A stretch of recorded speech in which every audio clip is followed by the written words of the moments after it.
Look, an emergency box from the once was. A rare sight.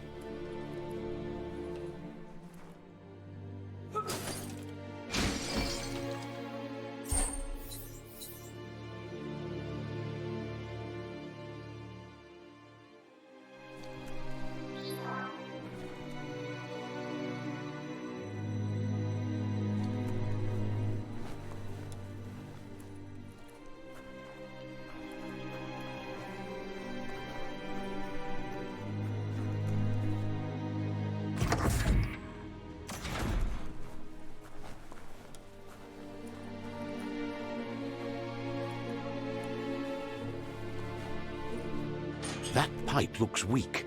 The claw bar should come in handy.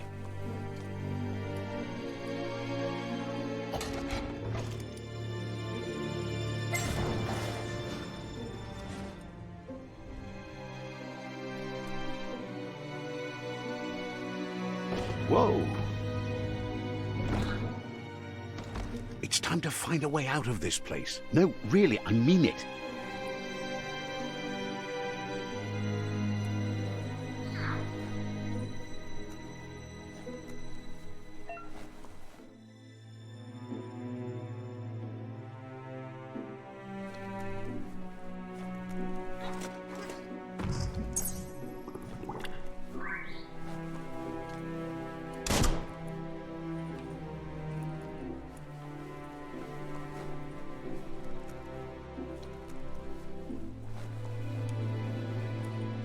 The Morks produce biomatter in their multi-organ that they shed under distress, blobs that affect the cellular coding strands of any living being when absorbed.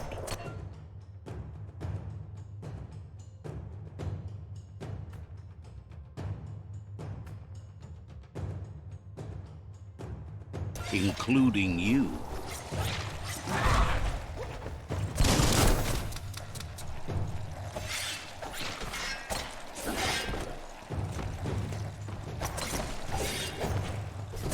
Who could stand against that?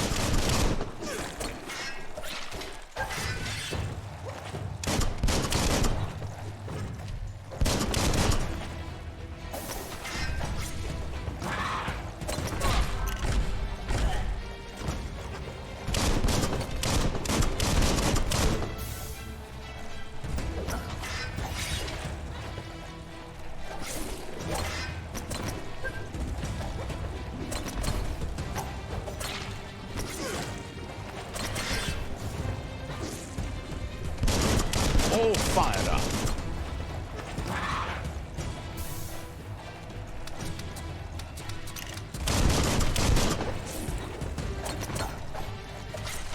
Slice and dice.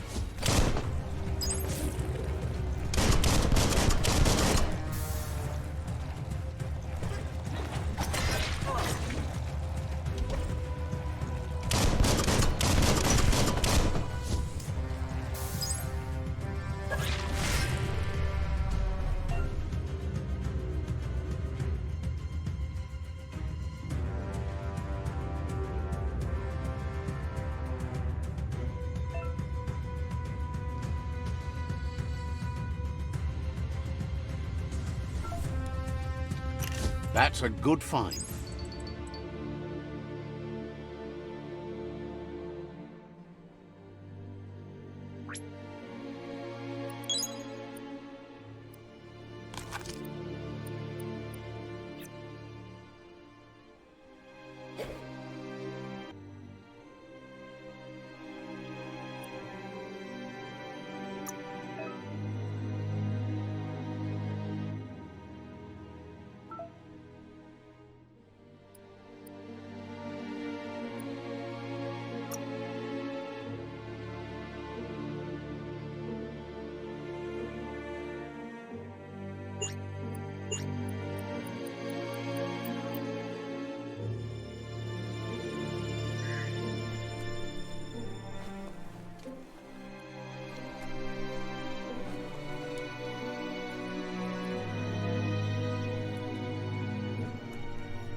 Toxanol built vessels called arks to save themselves from the impending doom. But was it too late? It is only from the flight logs of the single ark they left behind that we know other arks traveled through the sky and beyond. It seems those that came before us never lost hope in finding a new home for their kind.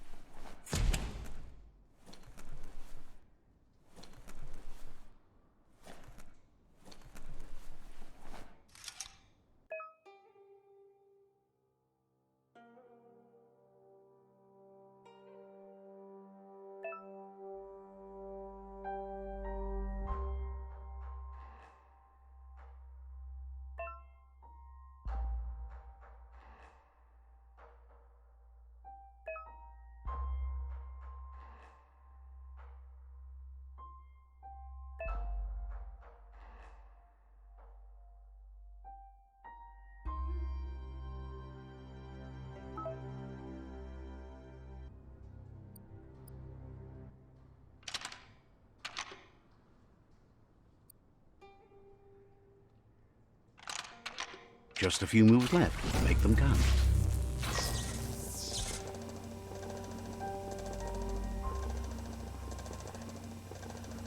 There are few records of the chain of events that led to the big apocalypse eons ago, but it's clear the world wasn't prepared for how recklessly the Toxanol Corporation would make its mark on the world. Their rare earth mining and nuclear industries generated tons of waste, and without consideration for the future, they dumped it all in landfills until they ran out of space. That's when they made the big mistake. They began dumping the toxic waste in the surf just off the coast instead, assuming that it would sink and decay with time. And they were right. But no one was prepared for what was about to unfold. Once in the surf, the radiation interfered with the genetics of the wildlife and created bizarre mutations in their offspring. It had an inconceivable impact on biodiversity and the entire ecosystem. The world as they knew it crumbled as nature retaliated. It would never be the same again, and what remained of it became ours.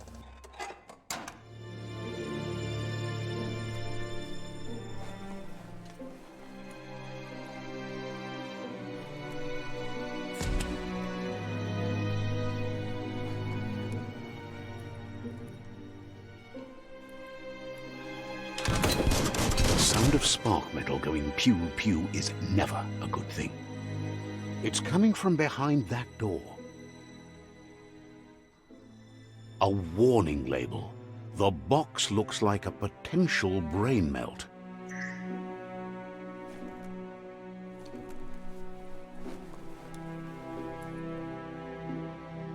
Someone locked it solid. It's going to take a bit of puzzling to short-circuit the door.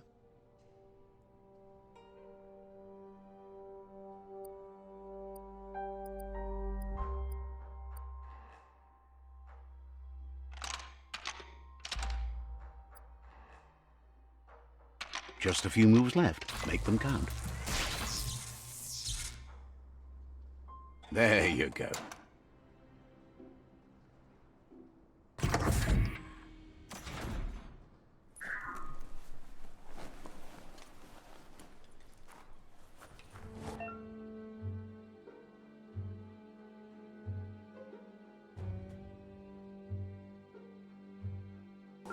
The wheeled one is outnumbered. You'd better help him out.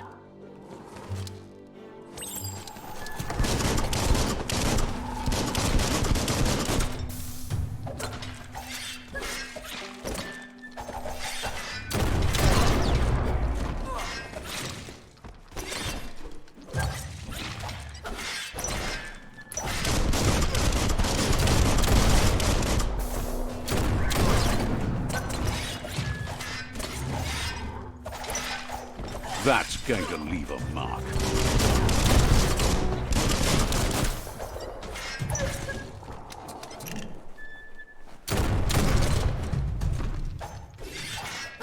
carving it up.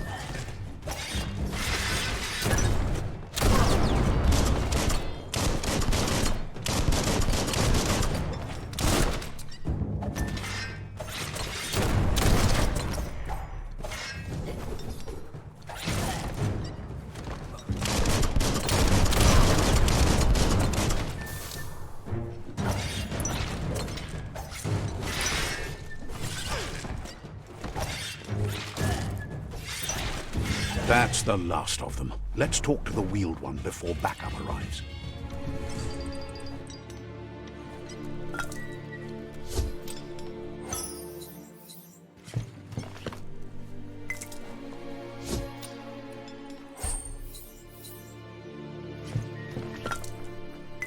Sure useful.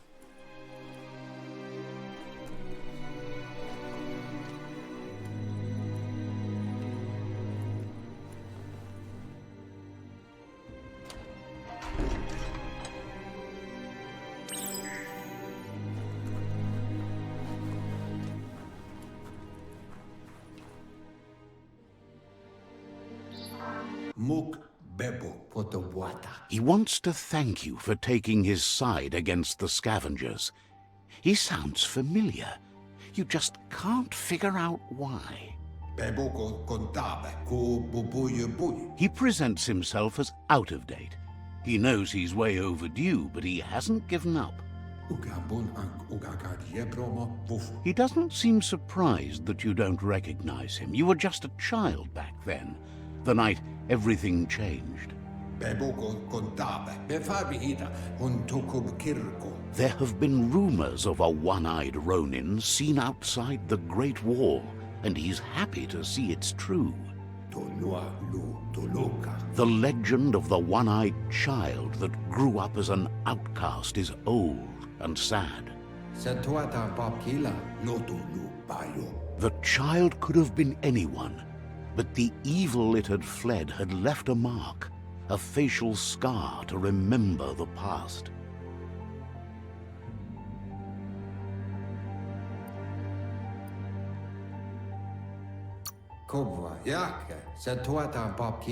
It's a scar you're covering under that eye patch, isn't it? But he would have recognized you anyways. You look exactly like your Muma.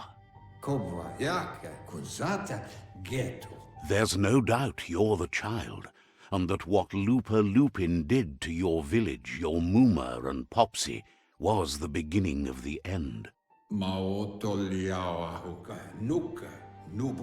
He says it has taken you a long time to bring the past back up to the present, to find your way back, but he's grateful you have. It was after the attack that the unity fell apart. Your Muma's disciples divided and formed tribes as a reaction to the blight that had fallen upon the land.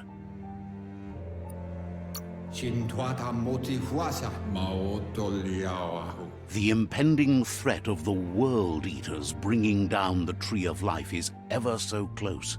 He also worries about the Jagni tribe that's actively working for a doomsday and purging of the world. Had it not been for the Tree of Life, no one would have survived. He hopes you at least remember the tree.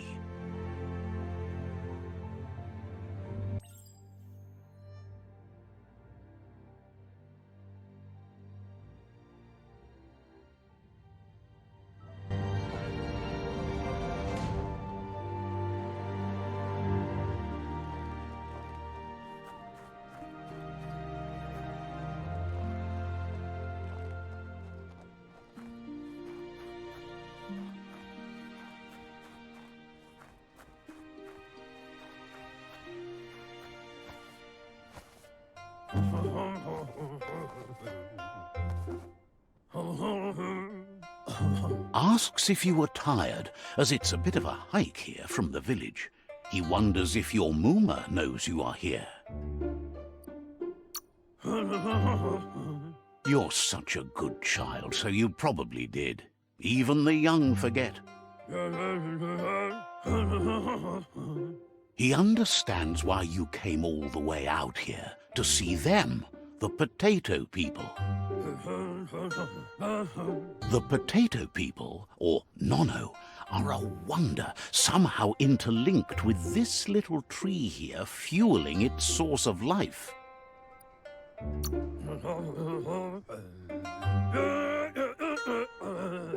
You might be right. Like potatoes, they're packed with energy, an excellent source of ki.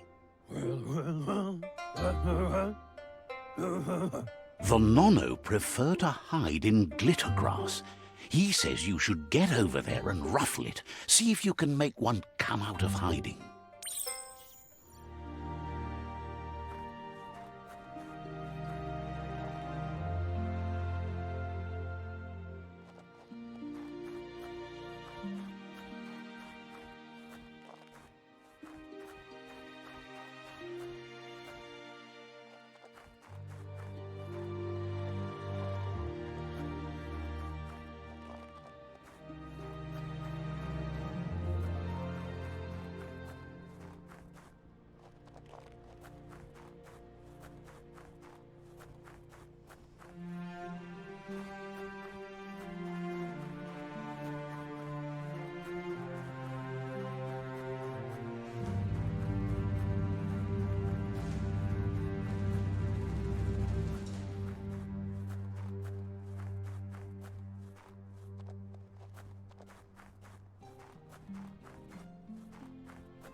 You found one.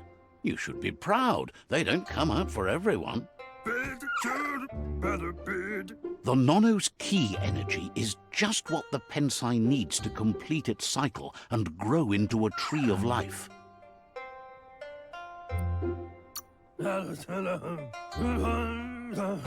Only time will tell. At least his intention is to dedicate his life to it. He has the feeling the fate of the world depends on it. You'll need to support the tree for a long time to come. The only way it'll grow tall is with the burst of ki released from the nono as they become one with the tree.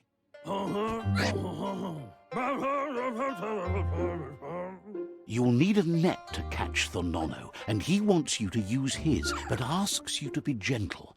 The nono are sensitive beings, an embodiment of ki, the primal energy.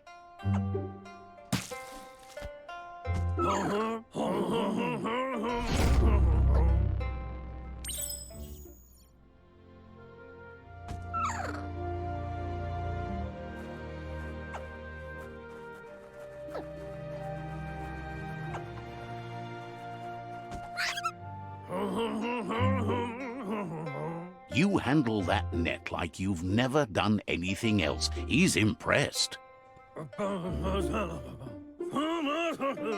He's grateful for all the help he can get. There's lots of nono out there that need to be guided to the roots of the pensai tree.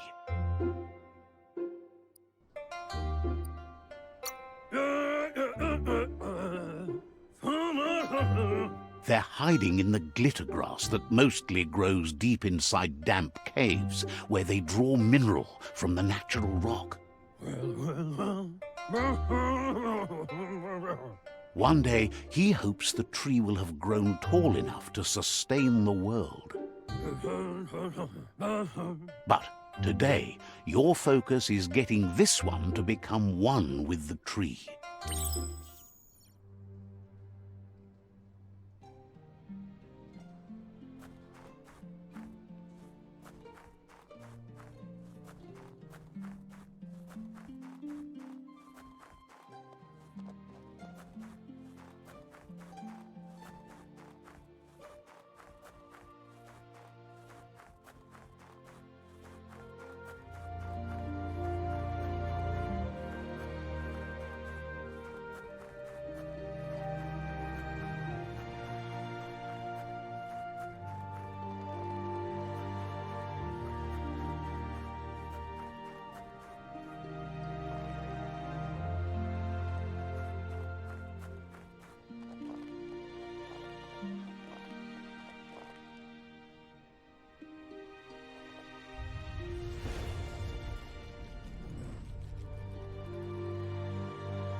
Now that you've seen the Nonno's connection with the tree with your own eyes, you have no reason to doubt. From this day on, he'll make nurturing the Pensai into a tree of life, a life goal, not only for our village's sake, but for all of us, everyone. One day, the land won't be as peaceful. Not even your Muma will be able to protect us. You can already see the effects from how reckless those before us acted, and unless something changes, we're doomed. The land won't survive the side effects of the old world's industrial advances. He says you'd better hurry back to the village before your Muma comes looking for you. You did good here today.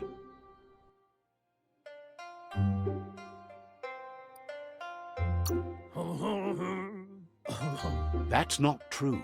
She's the reason there's still unity, and the only one strong enough to keep the 6 Wang Fu disciples disciplined.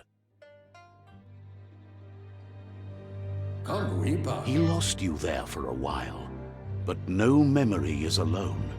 It's part of a trail you can follow.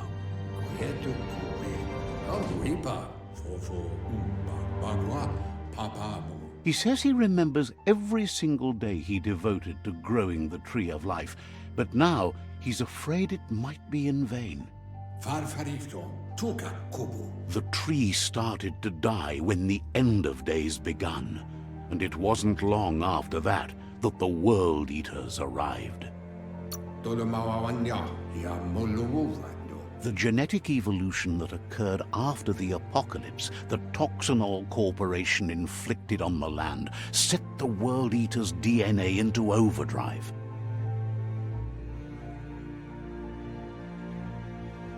His friend Gizmo is working on a Mekton and needs help defeating the Jumbo Puff at the end of the West Route.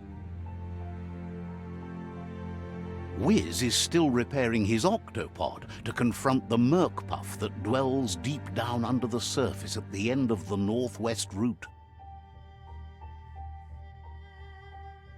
Noko has tamed the Midget and is preparing to take on the Hoof Puff at the end of the East Route. Finally, Goop is almost done with the Goo Glide, a machine able to ride the waves of the surf all the way out to the Porky Puff at the end of the route to the southeast. Out of Date says his friends are gearing up to stop the World Eaters.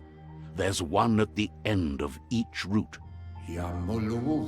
The road ahead won't be easy, but he's counting on your support. His friends aren't strong enough to end this on their own.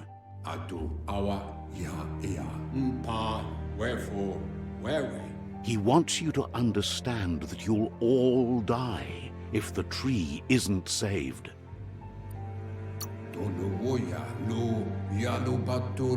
His friends have prepared something specific for each World Eater. The Mekton, the Octopod, the Midget, and the Goo Glide are almost ready to ride.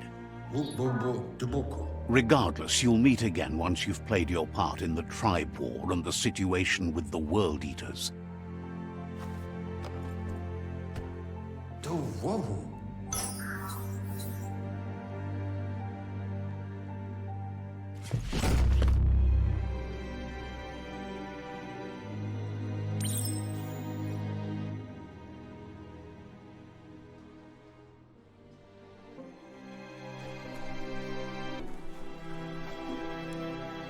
You're getting the hang of it.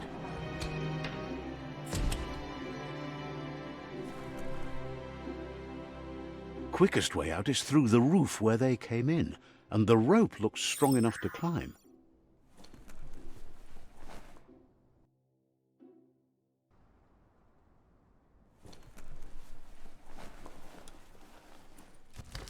Grab on tight.